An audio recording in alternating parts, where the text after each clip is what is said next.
on commence où? On part où ce matin? J'espère que vous avez l'estomac bien accroché puisqu'on part dans l'Orne pour parler charcuterie. C'était l'événement du week-end.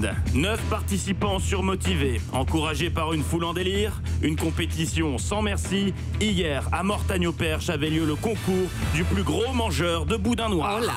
Oh là! Oui, une compétition pour le moins étrange organisée dans le cadre de l'annuelle foire du boudin du village. Au programme de cette manifestation, des fanfares dans les rues, des manèges pour les plus petits, des cours de Zumba et le clou du spectacle. Quel est le rapport, la Zumba et le boudin? On sait pas. Peut-être pour Aucun. digérer. Et le clou du spectacle? Le clou du spectacle, donc la compète du plus gros mangeur de boudin à la clé 120 €. Et cette 54e édition, ça fait 54 ans que ça existe tout de même, 120 € de prix, ah oui, c'est pas négligeable. a été marquée par la chute du champion. Ouest France nous apprend que Michel, 65 ans, vainqueur des 2 précédents concours, a été détrôné hier par Sébastien. Sébastien, nouveau détenteur du titre de plus gros mangeur de boudin, a donc avalé en moins d'1 quart d'heure 1 kg 145 de boudin noir froid. Froid. Bravo. C'est dur là. À Sébastien, oui, c'est vrai qu'à 10h45, c'est un petit peu compliqué. Bon. Donc bravo Sébastien, mais le record historique établi en 1992 reste à battre, 2 kg Mais non. 2 kg 190. Mais non. Donc Matou, l'an prochain, si tu es d'accord, on t'envoie à Mortagne-au-Perche. Oui, j'adore le boudin froid, oui. Mais ça se voit. Ça se voit. Donc l'année prochaine, Mathilde Serrier. Mathilde, d'accord.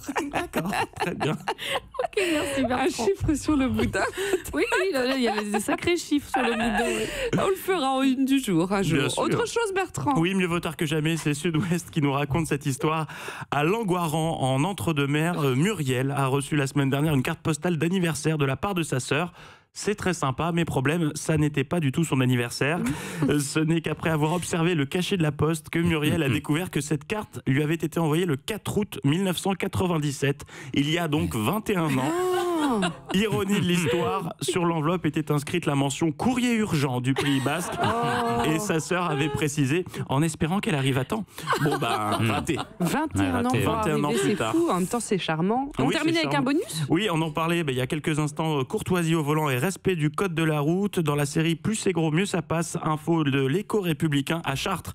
Un automobiliste arrêté en excès de vitesse en juin dernier vient d'écrire au procureur de la République. Il conteste l'amende de 375 € les 3 mois de suspension de permis dont il a écopé. Et dans son courrier, il explique que c'est une quinte de tout qui lui a fait appuyer sur la pédale d'accélérateur. Elle est bien, celle-là. Bien tenté, mais curieusement, ça n'est pas passé auprès du procureur. Et pour cause, l'automobiliste en est à son 15e excès de vitesse. Fichu quinte de tout. Hein, Il faudra qu'il gagne 3 fois le concours du mangeur de boudin pour payer l'amende, c'est fou. Oui. Il Ça va calcule être vite. énorme. Il Non, est vous êtes déjà, une ouais. machine Mais il a arrière. très envie de gagner le prix du concours de boudin, mais c'est pas pour tout de suite. Non, ça suffit le boudin.